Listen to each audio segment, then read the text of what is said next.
አገልጋይ ሆኖ በቃል ኪዳን ያገባትን ሴት ፈቶ ደረቱን ነፍቶ ምንም እንዳልተፈጠረ አርጎ መድረክ ላይ ማገልገል ህዝቡን እንደገና ነብይ ነኝ ማለት እነዚህ ሁሉ በእጃችን ያሉ ዶክመንቶች ናቸው። በካውንስሉ ላይ ያወረደው የስድብ ናዳ የካውንስሉን ስነ ምግባር መመሪያ የጣሰ ካውንስሉን ቶታሊ ሪጀክት ያደረገ የፈረመውን የቃል ኪዳን ሰነድ የሰበረ እኛ 4 ዓመት አልተኛንም፣ አልተቀመጥንም። እየመከርን እያስተማርን ሂደት ላይ ቆይተናል። አሁን ወደ አክሽን ጀምረናል። አክሽን ደግሞ እንድንወስድ ደንቦችና መመሪያዎች ይፈቅዱልናል። ወንጌል ዛሬ ደርሶ መጫወቻ እንደሆነ አይደለም። ወንጌል ዛሬ ደርሶ መዘባበቻ እንደሆነ አይደለም። ወንጌል ዛሬ ደርሶ በገንዘብ የሚነገድ እንደሆነ አይደለም። ከሀገሪቱ ርዕሰ ብሔርም ጋራ እኔና እከሌ ብሎ የማይገባ ወደ ፖለቲካም ስቦ ያስገባው አስነዋሪ ንግግሮች፣ በጣም ሼም የሆኑ ንግግሮችን ሰምቻለሁ። የስነ ምግባር ጉድለት ስላሳየ ካውንስሉን ስለናቀ ደንቡን ስለናቀ ስላዋረደ ራሱን በጣም ከፍ አድርጎ ሌሎቹን ዝቅ አድርጎ እኔ ማን አለብኝ ብሎ ባለው መሰረት ካውንስሉ ደግሞ ኃላፊነት ስላለበት እንደዚህ አይነት ሰው ምን መሆን አለበት? መታገድ አለ። የታገደው እዛ ስለታጀበ አይደለም። ሰላም ጤና ይስጥልኝ። የተከበራችሁ የክርስቲያን ቲቪ ዩቲዩብ ቻናል ቤተሰቦቻችን እንዴት ናችሁ? የጌታ ኢየሱስ ክርስቶስ ጸጋና ሰላም ይብዛላችሁ። በስሩ ከ4000 በላይ ቤተክርስቲያናትን እንዲሁም ሚኒስትሪዎችን ያቀፈው ኢትዮጵያ ወንጌል አማኞች አብያተ ክርስቲያናት ካውንስል ከዓመታት ትዕግስትና ዝምታ በኋላ በርካታ እርምጃዎችን መውሰድ ጀምሯል። ካውንስሉ በመተዳደሪያ ደንቡ ላይ የተቀመጡ የሥነ ምግባር ደንቦችን የጣሱ አባል ቤተክርስቲያናትን ለበርካታ ጊዜ ሲመክር፣ ሲገስጽ፣ አቅርቦ ሲያናገር ከቆየ በኋላ የተለያዩ እርምጃዎችን በተከታታይ እየወሰደ ይገኛል። ካውንስሉ በስሩ በርካታ ሐሰተኞችን አቅፏል፣ ብዙ ሌቦችን ይዟል፣ ተስማምቶ እየኖረ ነው እየተባለ የቆየ ሲሆን እስካሁን ልጆቹ ይመለሳሉ ብለን በምክር ቆይተናል። አሁን ግን ትዕግስትም ልክ አለውና እርምጃ መውሰድ ጀምረናል ብሏል። የካውንስሉ የጽህፈት ቤት ኃላፊ ፓስተር ጌትነት ለማና በካውንስሉ የምክትል ጠቅላይ ጸሐፊ ማዕረግ መንፈሳዊና የውጭ ግንኙነቶች ኃላፊ ፓስተር ይልማ ዋቂ በዛሬው ዕለት በካውንስሉ ስር በሚገኘው ኢቫንጀሊካል ቴሌቪዥን ልዩ ቃለ ምልልስ አድርገዋል። 1 ሰዓት ከ29 ደቂቃ በቆየው በዚህ ቃለ ምልልስ በርካታ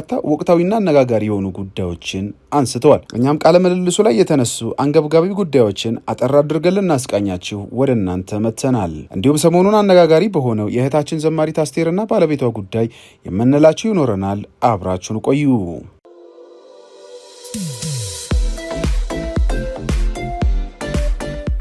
የካውንስሉ አመራሮች በዛሬው ዕለት ልዩ ቃለ ምልልስ ከኢቫንጀሊካል ቴሌቪዥን ጋር አድርገዋል። የሥነ ምግባር ጉድለትና ከእገዳ ጋር የተያያዘ ጥያቄ የቀረበላቸው የጽህፈት ቤት ኃላፊው ፓስተር ጌቱ በምላሻቸው የአባላት የሥነ ምግባር መመሪያ ማለት ከካውንስል መመሪያዎች አንዱ ሲሆን የካውንስሉ ጽህፈት ቤት ይህን የሥነ ምግባር መመሪያ እንደ ጣሰ ሲያምን ያግዳል፣ እግዶም ለሥነ መለኮትና ሕግ ኮሚሽን በማቅረብ ለውሳኔ ወደ ስራ አስፈጻሚ ይመራል በሚል በግልጽ የተቀመጠ መመሪያ አለ።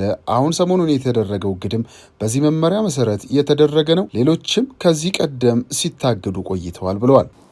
የሥነ ምግባር ጉድለት ሲፈጠር ካውንስሉ በመመሪያው መሰረት እግድ ይሰጣል። የአባላት ሥነ ምግባር መመሪያ የሚባል አለ።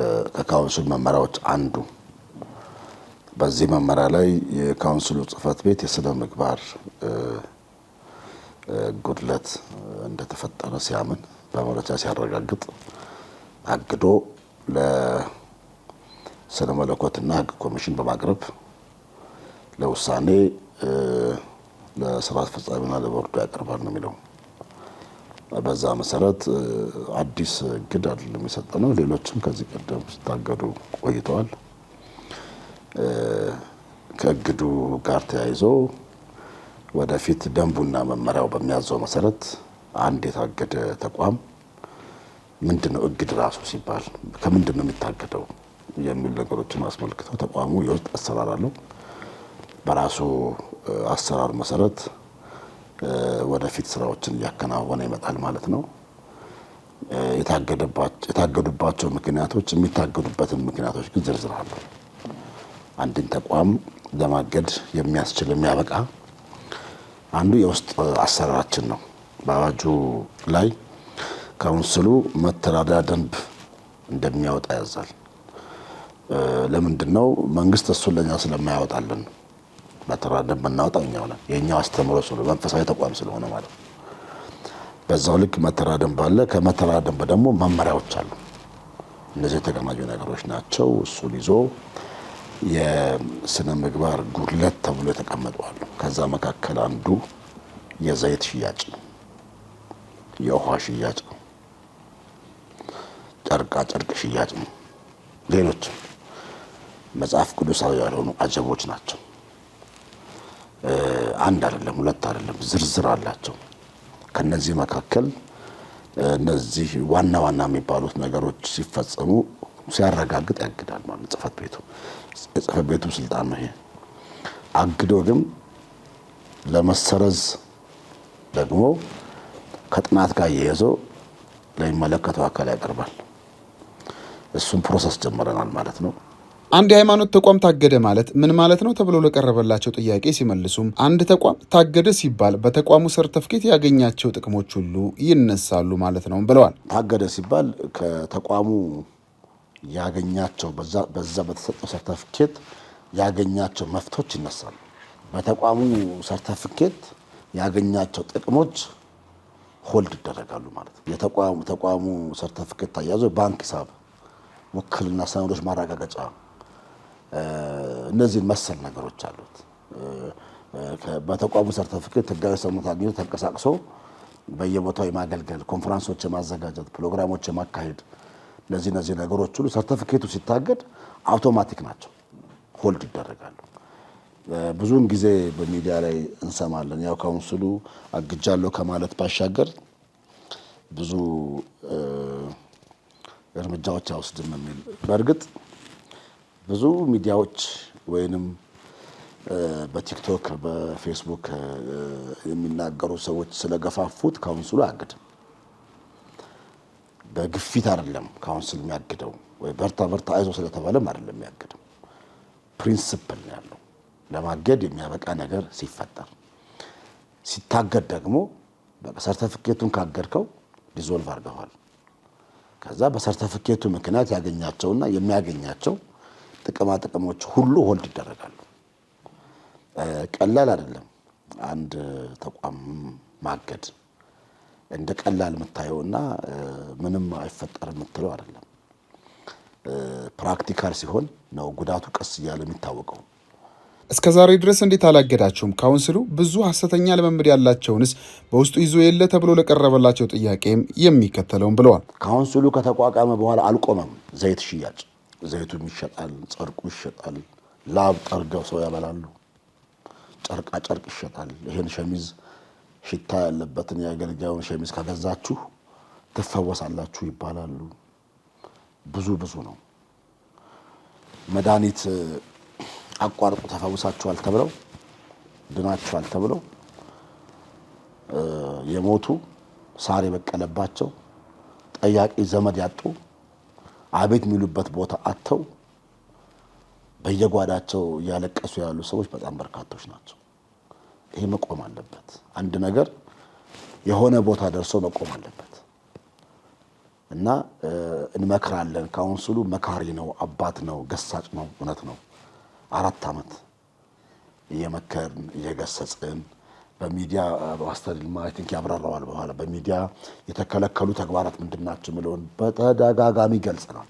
ከ4000 በላይ ቤተ እምነት አለ። 4000ን ጠርተን እያንዳንዱን ዘይት ይሸጣል አትሸጥም አንልም። ሚዲያ ላይ የምንናገረው እኮ ለሁሉም እንዲደርስ ነው። ስልጠናዎች፣ ትምህርቶች፣ ወርክሾፖች ተዘጋጅተዋል። እንደምታውቁት ሚዲያ ላይ ካውንስሉ የሐሰተኛ ነቢያትና አስተማሪዎች ስብስብ ነው የሚል ዶክመንተሪ ሁሉ ተሰርቷል። እሱን ሁሉ ችለን ነው ማለት የመምከር እድል እንስጥ፣ እንዲያቆሙ እድል እንስጥ ብለን ነው እንጂ ዘይት እንዲሸጥ፣ ውሃ እንዲሸጥ፣ ጨው እንዲሸጥ፣ ጨርቃጨርቅ እንዲሸጥ ተስማምተን አይደለም። በተለይም የኢትዮጵያ ወንጌላዊት ቤተክርስቲያን መካነ ኢየሱስ፣ የኢትዮጵያ ቃልዮት ቤተክርስቲያን፣ የኢትዮጵያ ሙሉ ወንጌል ቤተክርስቲያን፣ የኢትዮጵያ ሕይወት ብርሃን ቤተክርስቲያን፣ ገነት ቤተክርስቲያን፣ ኢትዮጵያ ገነት ቤተክርስቲያን፣ የኢትዮጵያ ወንጌላውያን ቤተክርስቲያናት ህብረት ከዚህ ቀደም ያወጡት የጋራ ስምምነትም አላቸው። በ32ኛው የኢትዮጵያ ወንጌላውያን ቤተክርስቲያናት ህብረት ጠቅላላ ጉባኤ ላይ ዝርዝር የወጣ መግለጫ አለ። ከስተት ትምህርትና ልምዶች ጋር ተያይዞ እነዚህ ነገሮች ጽኑ አቋሞች ናቸው፣ የሚቀየሩ አይደሉም፣ ሊፈጸሙ የሚገቡ ናቸው። ወደ ካውንስል ስንመጣ ግን የመምከር እድል ሳንሰጥ እንዲመለሱ እድል ሳንሰጥ በአንድ ጀንበር ይሄን ሁሉ ነገር እርግፍ አድርገና አትለውም። እስቲ አስቀምጠን ይሄ የምታደርገው ነገር ነፍስ መግደል ነው። ሰዎች ተፈውሳል መድኃኒት አቋርጥ ብለን ነግረነው እየሞተ ነው ያለው። ከነፍስ ጋር እኮ ነፍስ ግድያ ነው፣ የግድያ ወንጀል ነው በራሱ። ዘይት በአፋቸው ላይ እየተረጨ ትፈወሳለህ አፍህን ሀበል ተብሎ ዘይት ወደ አፉ እየተረጨ ምን እንደሚረጭም አይታወቅም። የኛ ህዝብ የዋህ ነው በጣም። ትፈወሳለህ ከተባለ ሀብቱን፣ ንብረቱን፣ በሬውን፣ ገንዘቡን ያለውን ቅሪት በሙሉ ነው የሚሰጠው። ብዙዎች ህይወታቸው እንዲመሰቃቀል ምክንያት ሆኗል። የብዙ ሰዎች ህይወት ተመሰቃቅሏል። ብዙ ሰዎች ወደ መቃብር ወርደዋል። ዛሬ እንኳን ብዙዎች ሰሚ አጥተው በእንደዚህ አይነት በነቢያት ስም በሚነግዱ በነቢያት ስም የንግድ ተቋም በሚመስል ተቋም ቤተክርስቲያን በሚል ስም ውስጥ ያሉ ሰዎች የብዙ ሰዎች ህይወትን አጎሳቅለዋል። ለዚህ ካውንስሉ ሳንሰማ ቀርተን አይደለም፣ ሳናቀርተንም አይደለም፣ ተቀብለናቸውም አይደለም። አብረን ስንሆን ዘይት ሽጦ ነግዶ አድሮ ጠዋት ከኛ ጋር ስብሰባ ሲቀመጥ ወር አንድ ስብሰባ ለጉባኤ ላይ ሲቀመጥ ወር ፓስተር ከሌ ስንለው ወይ ነብይ ከሌ ተብሎ ሲጠራ ተቀበልነው አይደለም። እድል መስጠት ያስፈልጋል። እድል ሰተናቸው ሊመለሱ ያስፈልጋል። ግን የተሰጠውን እድል ሳይጠቀሙ ቀርተው ራሳቸውን እንደ ህጋዊ ዘይት መሸጥ ህጋዊነት መፍታችን ነው። ዘይት መሸጥ ምን አገባችሁ አይመለከቷችሁም አይነት እና ያው በዘይት ሽያጭ የተሰበሰበ በጣም ሚሊየንስ ገንዘብ ስላለ በዚህ ገንዘብ በጣም የወፈረ ትከሻም ስላለ አቻ ለአቻ ትከሻ ለትከሻ አይነት ስሜቶች እንዳሉ ይስተዋላሉ። እነዚህ ነገሮች በህግና በስርዓት ነው መስመር የምናስይዘው። በካውንስሉ የምክትል ጠቅላይ ጸሐፊ ማዕረግ የመንፈሳዊና የውጭ ግንኙነቶች ኃላፊ ፓስተር ይልማ ዋቄ ካውንስሉን የመሰረቱ አባላት ሁሉ ተስማምተው ያጸደቁት 7 መሰረተ እምነቶች ወይም አማዶች አሉት ያሉ ሲሆን የሰሞኑ እግድ በምን ምክንያት እንደተፈጠረም ተናግረዋል። ሰርቲፊኬት በሚወስዱበት ሰዓት የቃል ኪዳን ሰነድ አለ። ይሄ ቃል ኪዳን ምንድነው? ቤተ ክርስቲያናችን ወይም ሚኒስትሪው በአዋጅ ቁጥር 1228 2012 መሰረት ከኢትዮጵያ ወንጌል አማኞች አብያተ ክርስቲያናት ካውንስል ህጋዊ ሰውነት ማረጋገጫ ስንቀበል የካውንስሉን አዕማደ እምነቶች አስተምሮ እንዲሁም የመተዳደሪያ ደንብና የስነ ምግባር ደንብ የተቀበልን መሆኑን እናረጋግጣለን ብሎ ነው ፈቃድ የወሰዱት። ከዚህ ማናቸውም ሰዎች ፈርሞ ሰነዳቸው እዚህ አለ። ስለዚህ የካውንስል አባል ነን ስንል ዝም ብሎ በአየር ላይ አይደለም። የካውንስሉን እንትን በማጣጣልና በመናድ ሳይሆን ይሄ በህግ በደንብ የጠበቀ ነገር ነው። መጽሐፍ ቅዱሳዊም አይደለም፣ ተከልክሏል፣ ማስጠንቀቂያ ተሰጥቷል። አልፎ አሁን እየሸጡ ያሉ ሰዎች የካውንስሉን ህግ ደፍጥጦ የሚሄዱ ሰዎች በማናለብኝነት ብዙ አስቸጋሪ ስራ የሚሰሩ ሰዎች ስለሆነ እነዚህን ሁሉ ሰርቷል። ሰሞኑን በካውንስሉ በተሰጠው መግለጫና ለዛ ሪስፖንድ ያደረጉ ሰዎች መካከል ያልተገናኙ ነገሮች አሉ። ፈጽሞ ያልተገናኙ ነገሮች አሉ። ለምሳሌ ካውንስሉ መጋቢት 18 በጽህፈት ቤት በዚህ እንትን መግለጫ ሰጠ። መግለጫ ሲሰጥ ከሌላ ነገር ከስደት ጋርም ተያይዞ ነው መግለጫ የተሰጠው። ከዛ በተጠየቀው ጥያቄ እንዴት ነው ሲባል ይህንን የስነ ምግባር መመሪያ ጠቅሶ በክርስትና ስም በኢቫንጀሊካል ስም ዘይት የሚሸጡ ውሃ የሚሸጡ እነዚህ ከዚህ በፊትም ተከልክሏል ተብሎ ሂስትሪውን ታሪኩን ሪኸርስ በማድረግ ፈጽሞ የተከለከለ ነው። በአጀብ የሚለውም ቅድም ያነበብኩልህ እዚህ ላይ እጀባ የሚለው የስነ ምግባር የካውንስሉ ስነ ምግባር ጉድለት ነው። ካውንስሉ ስነ ምግባር የተበላሸ ስነ ምግባር ነው ብሎ ያጸደቀውን እሱም መተላለፍ ነው። አሁን እሱ እንዴት ነው ብሎ ዘራፍ የሚባለው አሁንም ሌላ ስነ ስርዓት መጣስ ነው የሚሆነውና እነዚህን ካውንስሉ ያወጣው የጽህፈት ቤቱን መመሪያ ለማስከበር እንደዚህ የምታዩ አንድና ሁለት አይደሉም፣ ብዙ ናቸው። እንዳልኩ አንድና ሁለት አይደሉም፣ ብዙ ናቸው። ካውንስሉ ግን ያን መመሪያ ሲያወጣ የሰው ስም አልጠቀሰም። ያንን ማየት ይቻላል። ልዩነት ነው ያልኩት። የሰው ስም አልተጠቀሰም። በድምሳሹ ወይም ደግሞ ጠቅለል ባለ መልክ ነው ይሄን ነገር መግለጫ የሰጠው ጽህፈት ቤት ማለት ነው። የካውንስሉ መግለጫ ላይ አልተጠቀሰም። ራሱን ስቦ ነው ያስገባው። ራሱን ስቦ ነው። ይሄ ጀነራል ነገር ነው። ስለዚህ ከዛ ራሱን ስቦ በማስገባት ከራሱ ጋር በማያያዝ በካውንስሉ ላይ ያወረደው የስድብ ናዳ የካውንስሉን ስነ ምግባር መመሪያ የጣሰ ካውንስሉን ቶታሊ ሪጀክት ያደረገ የፈረመውን የቃል ኪዳን ሰነድ የሰበረ ግለሰብ ተብሎ የተባለው የጽህፈት ቤት ኃላፊ ጠቅላይ ጸሐፊ ስለሌሉ የጽህፈት ቤት ኃላፊው መግለጫ ይሰጣል። ተወካይም ነው። በቄሱ ማለት በጠቅላይ ጸሐፊው እሳቸው ውጭ ሀገር ሲሄዱ ወክለው ነው የሄዱት። ወክለው በሄዱበት ደግሞ ይህ መግለጫ ሰጠ። ይሄ በሚሰጥበት ጊዜ የገረመኝ ነገር እየተከታተልኩ ነበርና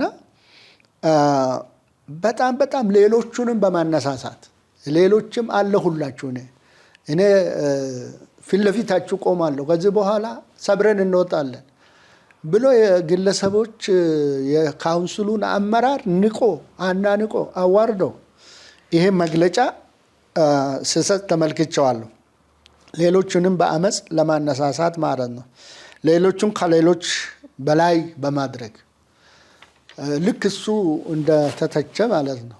እና እሱ ደግሞ ከሀገሪቱ ርዕሰ ብሔርም ጋር እኔና እከሌ ብሎ የማይገባ ወደ ፖለቲካም ስቦ ያስገባው አስነዋሪ ንግግሮች፣ በጣም ሼም የሆኑ ንግግሮችን ሰምቻለሁ። ይሄ እንግዲህ ምንድን ነው? ከዛ ይሄ የእሱ የስነ ምግባር መመሪያ በራሱ መግለጫ ካወጣ በኋላ ነው እገዳ የተጻፈው። በማግስቱ በሶስተኛው ቀን ይህንን የስነ ምግባር ጉድለት ስላሳየ ካውንስሉን ስለናቀ፣ ደንቡን ስለናቀ፣ ስላዋረደ፣ ራሱን በጣም ከፍ አድርጎ ሌሎቹን ዝቅ አድርጎ እኔ ማን አለብኝ ብሎ ባለው መሰረት ካውንስሉ ደግሞ ኃላፊነት ስላለበት እንደዚህ አይነት ሰው ምን መሆን አለበት? መታገድ አለበት። የታገደው እዛ ስለታጀበ አይደለም። በአጠቃላይ ካውንስሉ በስነ ምግባር መመሪያው አንቀጽ 9 ላይ የተዘረዘሩ 19 የስነ ምግባር ግድፈቶችን የጣሱ ቸርቾችን በሙሉ እያገደ እንደሚቀጥል አጽንኦት ሰጥተው ተናግረዋል። ሙሉ ቃለ ምልልሱን መከታተል ለምትፈልጉ የኢቫንጀሊካል ቴሌቪዥን ዩቲዩብ ቻናልን ሊንክ የኮሜንት መስጫው ላይ አስቀምጠናል። ተከታተሉት። የሆነ ቤት ይከራያሉ፣ መንደር ውስጥ ናቸው። በቃ እሳት አደጋ የተከሰተ ይመስላል ጩኸቱ።